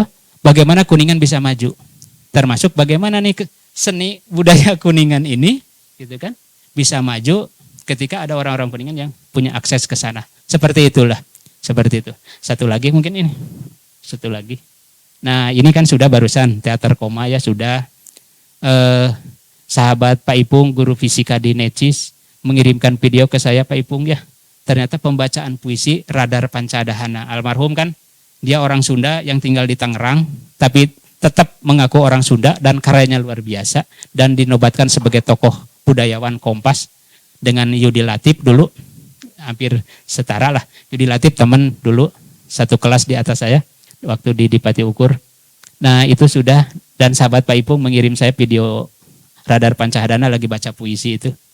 Kata saya itu Mas Radar atau almarhum gitu ya. Dan dia nulis, dan dia hidup dari menulis. Dan dia bisa. Padahal dia itu S2-nya di Perancis. Itu sosiologi di Perancis. S1-nya di UI, S2-nya di Perancis. Tapi dia benar-benar orang teater. Sejak kecil diusir dari rumah oleh orang tuanya, menggelandang di mana-mana, hidup di sanggar-sanggar teater. Tapi dia sudah sukses. Itu Radar Pancadahana ya. Dan yang terakhir tadi sudah saya bahas. Satu lagi. Satu lagi ini. Nah ini bukan tadi sudah. Mengapa KDM satu-satunya kandidat dengan biaya termurah ketika kampanye? Murah pisan. Tapi proses menjadi murah itu kan panjang. Dulu sejak wakil bupati, dia kan sudah main medsos. Ketika saya menjadi protokol di Kuningan, Pak KDM diundang untuk menjadi pemateri saat jadi wakil bupati tentang bagaimana melestarikan Cermai, bagaimana memelihara lingkungan. Jadi sejak wakil bupati dia sudah bicara tentang lingkungan hidup. Dan buku yang dibahas pada saat itu buku Kang Dedi tentang lingkungan. Ada buku Kang Dedi yang lain tentang manusia Sunda. Kita harus bangga menjadi manusia Sunda. Wajar, karena sesuai dengan praktik. Nah KDM mengapa menggunakan media sosial? Karena salah satu upaya untuk mempublikasikan apa yang dia perbuat. Dulu kan dicibir pencitraan, tapi pada akhirnya mengakui. Makanya Sumatera Utara, Banten, Jawa Tengah meniru langkah-langkah Pak Dedi. Gubernur yang tidak mau maju, yang tidak move on, pasti kami punya aturan sendiri, kami mah tidak ikut-ikutan. Padahal dia itu ketinggalan jauh. Nyalinya besar, otaknya jenius. Itu Kang Dedi. Itu menurut saya. Ternyata sekarang itu banyak yang simpati. Tadi dengan Pak Ipung sudah menghitung ya, Pak Ipung. Saya tadi malam lihat postingan Kang Dedi itu kan sekian juta ditonton. Jadi paling kecil sekian sebulan dah sekian, tapi dalam setahun itu bisa miliar-miliar kan. Bisa miliar, di atas 2,6 lah kalau kalau tidak salah mah. Jadi dia bagi-bagi teh wajar karena artosna aya. Sok lamun oheng anu nyeres, ulah ngamen di tengah jalan. Terus abdi kumaha? Tah lamun oheng tah 1 juta pasti moal ngamen. Tapi lamun dia ngalarang unggul tapi berjing teh ada solusi kan nonsen. Berarti mengatur itu harus ada solusi. Makanya saya dengan teman-teman boleh usul, tapi solusinya seperti apa? Boleh kritik, solusinya seperti apa? Kita harus berpikir solutif kan seperti itu. Jadi kata sahabat saya, guru saya itu harus jadi orang teh kudu bisa harus siap dalam ketidaksiapan. Itu yang saya kunci itu sekarang itu saya harus siap dalam ketidaksiapan. Soalnya akhirnya anggaran Perpres 1 2025 efisiensi. Potensi-potensi sado itu harus diberi porsi. Ayeuna lamun cacing bahayanya. Lamun cacing nantinya sok atau keluar gitu. Podcast sado itu sebenarnya sudah oke. Tapi pertanyaan-pertanyaannya harus lebih menukik, harus lebih fokus. Contoh Najwa Shihab nepi ka sebeleunnya. Najwa Shihab nepi ka sebeleun mun aros teh urang teh hese berkutik kan. Sok narasumber Najwa Shihab itu rata-rata tidak bisa berkutik oleh pertanyaan-pertanyaan Najwa Shihab. Karena apa? Karena mengejar. Mengejar sok Najwa Shihab mah. Ditaruh iya jawab kejar di. Jadi orang teh gitu. Termasuk podcast yang sekarang booming itu salah satu bentuk format media sosial yang pembicaranya utuh. Contoh, teraskeun kan anu podcast. Contoh, Akbar Faisal contoh. Akbar Faisal itu kan ada beberapa opsi. Yang diwawancara oleh Akbar Faisal itu ada yang menjadi terangkat, ada yang dicaci maki. Jadi kalau sado itu tidak begitu teasnya, pertanyaannya cingnya, mau dikenal cing. Jadi pertanyaan harus teas gitu. Nah, sobat gitu. Lanjut. Misi. Nah, ini yang terakhir. Saya oleh Kang Pepi Nugraha, Kang Asep itu outlier. Karena Kang Asep itu birokrat tapi menulis. Nah, ini Pak Ipungnya outlier karena guru seharusnya di kelas ya, seriusnya dengan pelajaran tapi duka sok lebat duka taranya. Pokoknya gitu. Tapi dia aktif di teater, menjadi sutradara kan seperti itu. Jadi outlier itu pekerjaan pokoknya misalnya ini, tapi kita keluar. Makanya kalau teater sado ingin dikenal, ingin diakui, harus menjadi outlier, mahiwal gitu. Mahiwal, proses kreatif apa yang harus ditonjolkan? Mahiwal itu dalam proses pemanggungan. Mahiwal itu bukan berarti kan berteriak itu bukan mahiwal ya namanya. Kadang-kadang berteriak gitu aya itu mah bukan mahiwal ya namanya. Bukan mahiwal. Mahiwal itu artinya ada proses kreatif yang di luar kelaziman gitu. Sekarang misalnya saya dengan Pak Ipung tadi udah ngobrol, sedang menyusun ensiklopedi penulis Kuningan contoh ya Pak Ipung ya. Itu kan harus ada proses percepatan. Dan penulis Kuningan itu kan banyak, gitu kan. Nah, kalau kita tidak proses cepat, itu bisa saja semangat kita yang turun atau narasumbernya menjadi hilang gitu kan. Siapa tahu mereka hilang. Seperti Kang Sudarsi Andes yang dari Cibingbin. Dia dosen Jayabaya, menulis buku banyak gitu ya. Termasuk tokoh-tokoh Kuningan. Dia kan sudah meninggal kemarin. Kan sulit. Kecuali tadi ada pamannya, guru, wakil kepala sekolah di SMA Negeri Luragung. Contoh, tapi kan tidak seutuh itu. Atau misalnya Pak Susangka dengan Pak Sambas Lalur Bodas. Kan masih ada anaknya. Anaknya Ibu Cora Comala yang baru pensiun kemarin dari PU. Tapi kakak-kakaknya seperti Pak Nandi itu, Insinyur Nandi yang terkenal itu, kan sudah tidak ada. Makanya berarti informasinya hanya ini kan gitu. Seperti itu. Dan kekalahan Kuningan itu sekarang ya, kekalahan ketertinggalan itu karena kita itu tidak terlalu cepat dalam mengantisipasi perubahan. Gitu. Itu menurut saya kan. Kalau coba lihat dalam segala bidang kita. Padahal dalam dunia teater Kuningan itu menurut saya dibandingkan dengan Tasik, Ciamis lebih maju, lebih bisa bertahan. Dengan Cirebon juga sama. Cirebon kan sekarang agak susah, lebih bagus Indramayu kan. Indramayu kan Supali Kasim kan masih konsisten sekarang ya. Masih lah. Termasuk teman-teman saya punya bukunya, kumpulan puisi orang-orang Indramayu setebal ini. Ada di rumah. Saya diberi oleh Kang Wawan ya. Kang Wawan mana. Terus di Tegal sekarang udah mau maju lagi Tegal. Karena ada Mas Atmotan Sidik. Dia kan Ketua Dewan Kesenian Tegal dan Brebes. Nah Kuningan ada proses yang harus dijalani secara cepat. Ya. Salah satu ikon itu menurut saya, meskipun saya agak lama tidak ke sini, itu teater Sado. Teater Sado kan sudah bergeser ya Pak Ketua ya. Dulu kan hanya teater, sekarang menjadi yayasan. Gerakannya kan tidak hanya pementasan, tapi juga hal-hal lain. Seperti itu. Gitu. Kalau ini terus dan konsisten dengan karya-karya yang konstan gitu ya. Untuk ini karya terus karya ical. Dan orang Indonesia mah cenderung harus terus dijejali.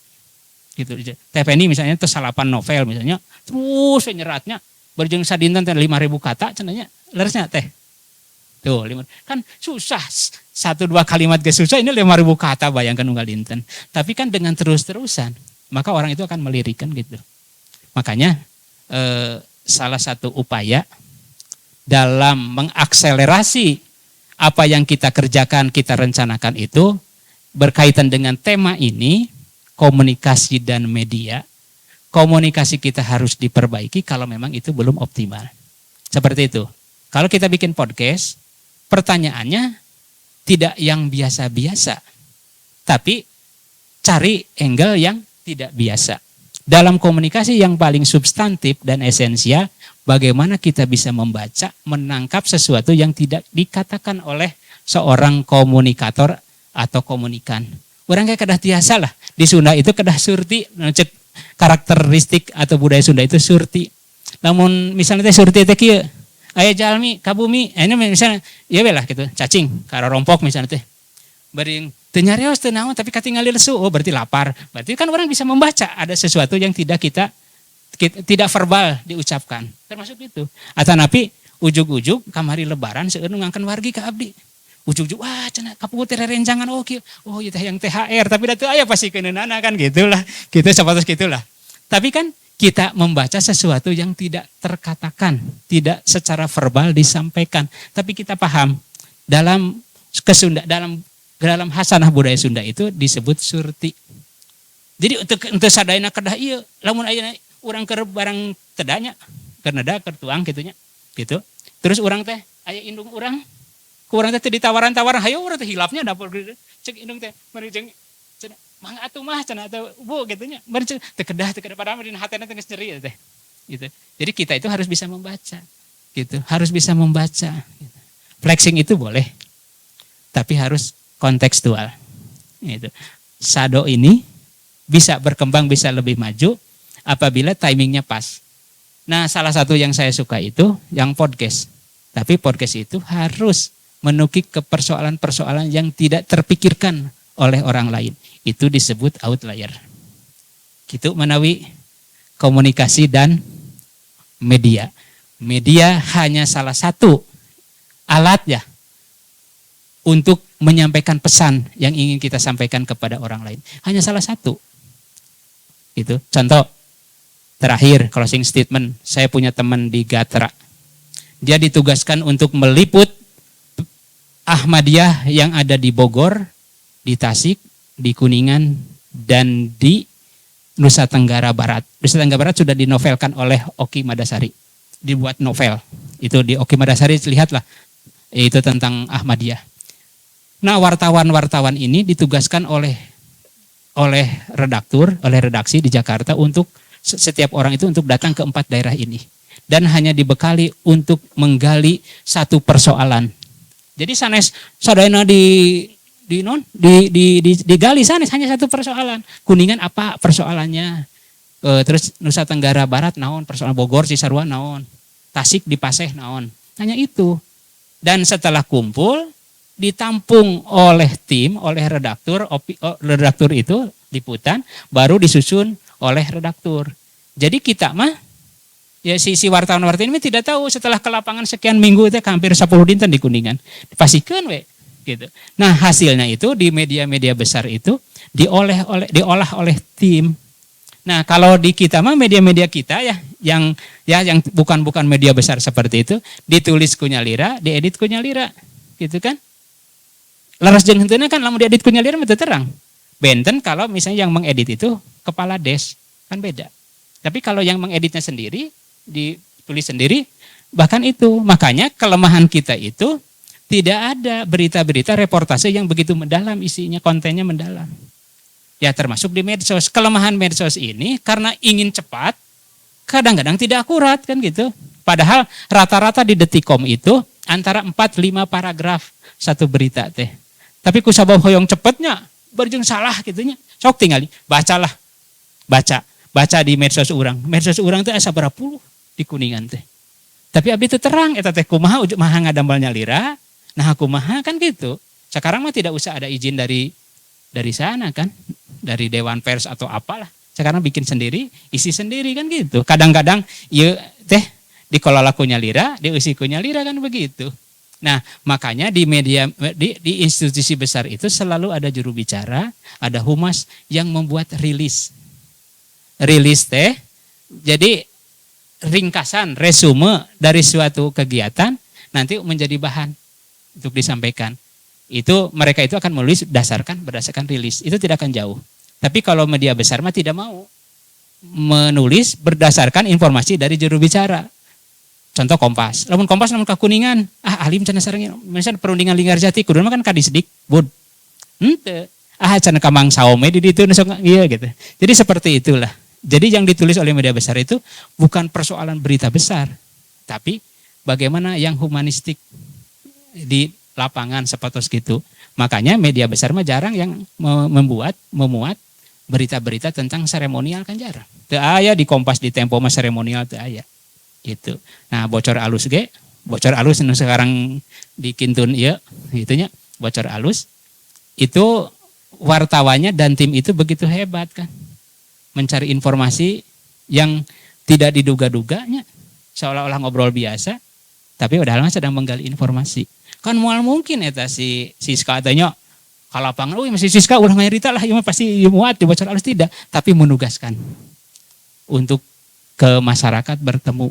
Makanya cara kerja kita itu kalah dengan intel-intel Kodim dan Polres. Mungkin itu Pak Ipung, D. Ipung Kusmawi. Bukan Kusmawan, Kusmawi gitu. D-nya saya tahu tapi tidak usah diungkapkan. Kunci sukses saat ini kalau komunikasi kita itu baik gitu kan, maka sekian persen sudah bisa kita pegang. Jadi kesalahan, kekurangan atau kegagalan itu salah satunya kan ditentukan oleh cara kita berkomunikasi. Makanya saya mencintai komunikasi dan hampir sekian persen saya bergelut di komunikasi dan menulis juga salah satu upaya untuk mengomunikasikan apa yang saya pikirkan dan rasakan.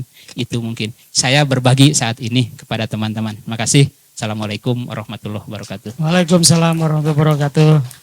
Terima kasih Bapak Dr. Andes Asep Budi Setiawan MSI. Harus lengkap Cing. Kalau tidak lengkap bahaya. Beliau adalah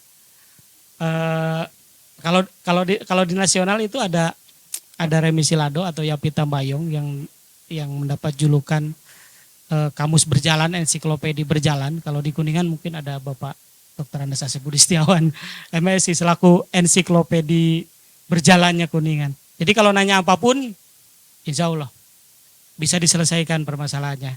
Jadi ada satu waktu, mungkin ada satu sesi, barangkali dari teman-teman ada yang sedikit unek-unek, ada yang perlu kita bicarakan lagi, mumpung ensiklopedi kita masih ada di sini. Dari siapa? Pak Edi dulu. Ya. Dari Pak Edi, kemudian berikutnya dari Pak Edi lagi, ya. Ya. Terima kasih Pak Edi, tapi cukup satu saja. Monggo Pak Edi. Assalamualaikum warahmatullahi wabarakatuh.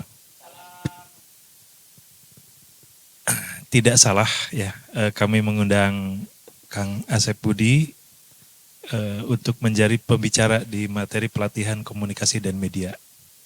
Makanya kami berpikir ya teman-teman itu siapa kira-kira yang cocok untuk mengisi materi ini.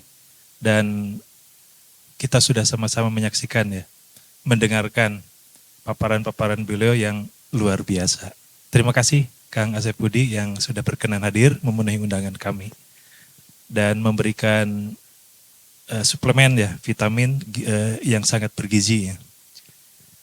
Teman-teman sekalian dan untuk narasumber ya, satu tadi sudah ucapan terima kasih ya untuk Pak narasumber. Selanjutnya di sini ada beberapa kalimat yang disampaikan ya oleh Kang Asep Budi. Yang pertama ini sangat berkesan ya di hati saya. Harus siap dalam ketidaksiapan ya. Nah itu mudah-mudahan menjadi penguat bagi saya khususnya secara pribadi maupun bagi komunitas Sado. Bahwa kita walaupun dalam ketidaksiapan harus selalu siap. Dan jika lebih siap lagi dalam kesiapan, ya tentu itu akan lebih sempurna tentunya. Selanjutnya ada poin berikutnya yang juga tidak kalah penting di sini ya, bahwa jika Sado ingin lebih dikenal, ingin lebih eksis lagi, ya, maka dalam karyanya itu, dalam kreativitasnya itu, dalam berkreasinya itu harus mahiwal. Mahiwal itu berarti punya kekhasan, punya karakteristik tersendiri, beda dari yang lain. Nah, di sini ada saran ya, usulan yang tadi disampaikan oleh Kang Asep Budi, misalnya dalam hal podcast ya, pertanyaan-pertanyaan yang menukik ya, yang ya kalaupun tidak sama dengan apa yang ada di podcast-podcast yang tadi ditayangkan ya, misalnya di Akbar Faisal atau di podcastnya Deddy Kombuzer gitu ya, yang pertanyaan-pertanyaannya luar biasa menukik dan mengantarkan beberapa bintang tamunya masuk ke kerangkeng ya. Nah, itu sebenarnya kami belum belum, masih ada rasa rasa enggak tega ya. Masih ada rasa enggak tega mungkin. Ya mudah-mudahan lah ke depan mah bisa melepaskan ya baju ketidaktegaannya itu ya. Kayak kemarin tuh orang nomor 1 di Kuningan ya. Kemudian yang dari PDAM ya. Kami namanya apa ya? Ya itu tadi masih ada rasa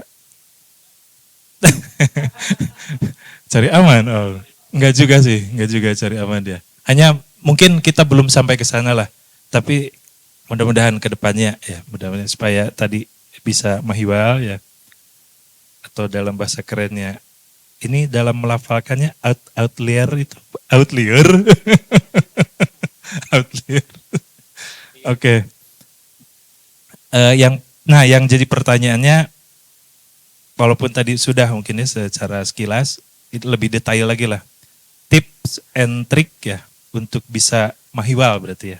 Untuk bisa mahiwal agar bisa mengantarkan kami komunitas Sado lebih dikenal luas lagi, kemudian lebih punya branding ya. supaya lebih eksis lagi lah. Nah itu pertanyaannya cukup singkat ya. Tips and trick supaya kami lebih mahiwal. Seperti itu. Terima kasih. Ya, terima kasih Pak Edi. Tepuk tangan untuk Bapak Edi. Iya. Satu pertanyaan setelah jalan ke sana ke sini melalui pernyataan. Intinya Pak Edi ingin mencari tahu mengenai tips and tricks bagaimana caranya supaya bisa masuk dalam kategori mahiwal. Jadi kita tanya langsung kepada yang mahiwal ya. Bapak pejabat yang mahiwal. Nuhun Pak Ipung. Tadi kan saya sudah mencontohkan. Kalau dari aspek tema gitu ya. Apakah tema yang biasa-biasa saja? Atau sesuatu yang di luar dugaan kan itu kan dari aspek tema. Gitu. Menurut saya mahiwal itu kan tidak lazim gitu ya. Atau di luar kebiasaan. Contoh, kalau Pak Ipung status sehari-hari sebagai guru, tapi tiba-tiba misalnya ya sebagai sutradara itu kan bisa disebut mahiwal, tapi masih dalam kategori tertentu. Itu satu dari tema. Karena bagaimanapun juga kalau kita baca referensi berkaitan dengan pemanggungan ya. Saya selalu mengutip teori Stanislavski ya, karena guru teater dunia itu ada Stanislavski. Itu. Mengapa misalnya teater koma itu selalu ditunggu ya oleh publik dan rela mengantri dan rela bayar karena tema-tema yang diusungnya itu selalu aktual dan berkaitan dengan kekinian. Itu satu. Tapi konsekuensinya memang besar karena segmen pasarnya juga berbeda. Itu satu ya. Terus yang kedua, kalau Pak Ipung dan teman-teman di sini ingin tetap gitu menempuh jalur tema-tema sejarah, kan bukan hanya satu, tapi juga harus ada tema-tema lain kan begitu. Ketika sejarah ini di Kuningan tidak begitu dipedulikan oleh ahli sejarah atau sejarah itu masih debatable, karena kemarin bukan 570 sekian usia Kuningan, tapi baru 100. Itu kan ada yang mengatakan 100 karena ada dokumen lain. Tapi dokumen lain itu ternyata buku yang dulu menjadi proyek kami. Ditulis oleh Profesor Nina Herlina Lubis. Mengutip pendapat di sana. Kan begitu. Berarti kalau hanya mengutip penafsirkan itu kan bukan ahli. Hanya salah satu penafsir. Jadi kan agak gegabah kalau misalnya Kuningan itu dulu sudah sekian ratus dan diperdakan sekarang jadi 100 tahun. Kan beda. Beda. Kecuali Kabupaten Kuningan yang berbeda. Karena Kabupaten Kuningan itu lahir setelah Republik Indonesia itu ada. Kabupaten kota di Indonesia itu lahir setelah Indonesia itu ada. Kalau Indonesia itu belum merdeka, berarti Kabupaten Kuningan itu belum ada. Tapi kalau Kuningan itu beda. Itu. Nah, kalau ingin menempuh jalur sejarah, maka harus gitu kan mencari informasi yang berkaitan dengan sejarah Kuningan yang tidak dipikirkan oleh masyarakat Kuningan. Sisi-sisinya masih banyak Pak Guru ya. Itu soal tematis. Terus yang kedua ya. Karena sekarang itu eranya era digital. Kalau kita masih berkonsep ingin memanggungkan di gedung kesenian misalnya dengan latihan yang begitu panjang ya dan publik itu juga kita bisa tidak sulit untuk diprediksi publik yang benar-benar menonton karya kita dengan serius ya. Bagaimana kalau itu kita geser selain yang pembangunan di sana juga di sini. Seperti halnya yang saya contohkan tadi.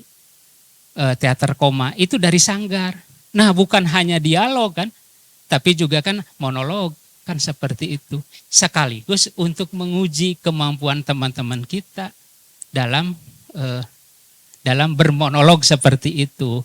Temanya itu bisa ditulis. Makanya dulu penulis Agus Nur itu menulis skenario yang dipentaskan oleh Butet yang di Metro TV itu.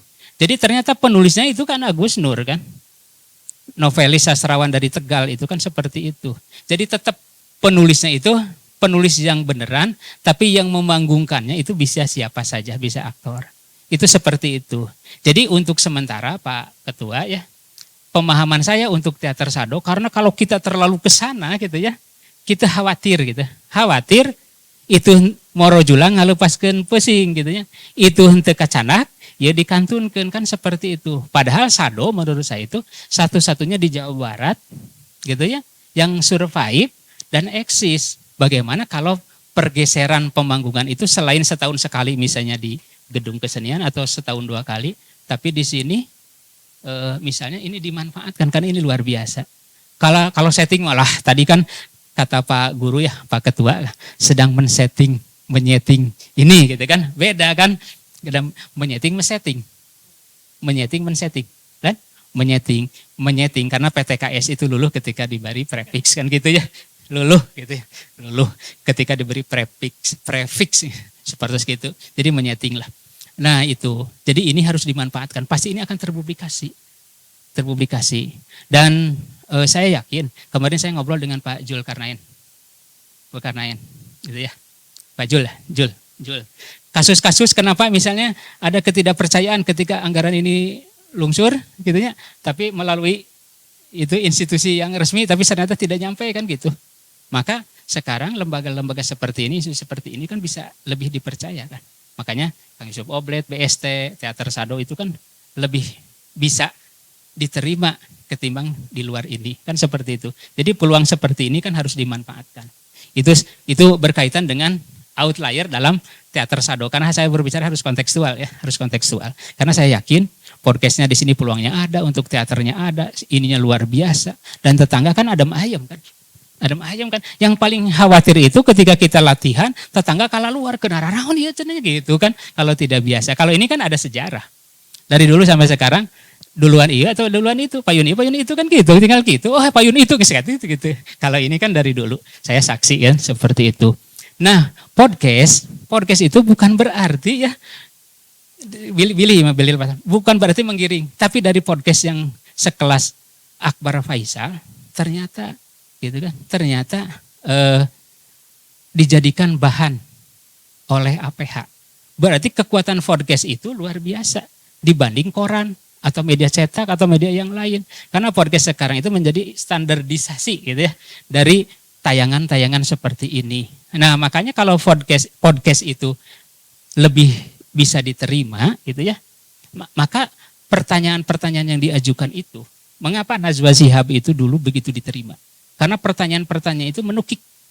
Mengapa bisa begitu? Karena itu diawali oleh survei. Nah, Sado itu apa sih yang menjadi surprise bagi publik Kuningan? Gitu. Nah, jejaring itu nanti kita bangun dengan luar. Saya abdi kenal jeung Made Casta. Kenal jeung Profesor Cecep, kan kemarin ya Profesor Cecep. Atau napi Bu Nani ya. Atau napi Kang Iing lah, masih Iing, Supali Kasim. Bagaimana kalau ini di sana? Gitu kan. Gitu. Seperti itu lah. Nah, kita siap dalam ketidaksiapan itu, kalau kita hanya bergantung kepada donatur kan susah. Sekarang itu susah. Tapi bagaimana kalau komunikasi ini dijalin, dibangun gitu ya, dan kita bisa ini, ya nyiapkan naon gitu kan. Jadi kita jangan sampai ada ketergantungan. Kalau berkesenian itu kalau ada ketergantungan menjadi tidak bebas. Tidak, orang gumantung ting kasih anu gitu ya, menjadi tidak bebas. Seperti gitu. Tapi kalau tidak gumantung, tidak gumantungkan sasaha, insya Allah orang tiasa lebih kreatif pasti produktif. Eta teh ti rerencangan anu dinuju di RSPD, lamun ngakal pasti ngakel cenah. Lamun kreatif pasti produktif pasti gitu. Nah, kreatif itu apa?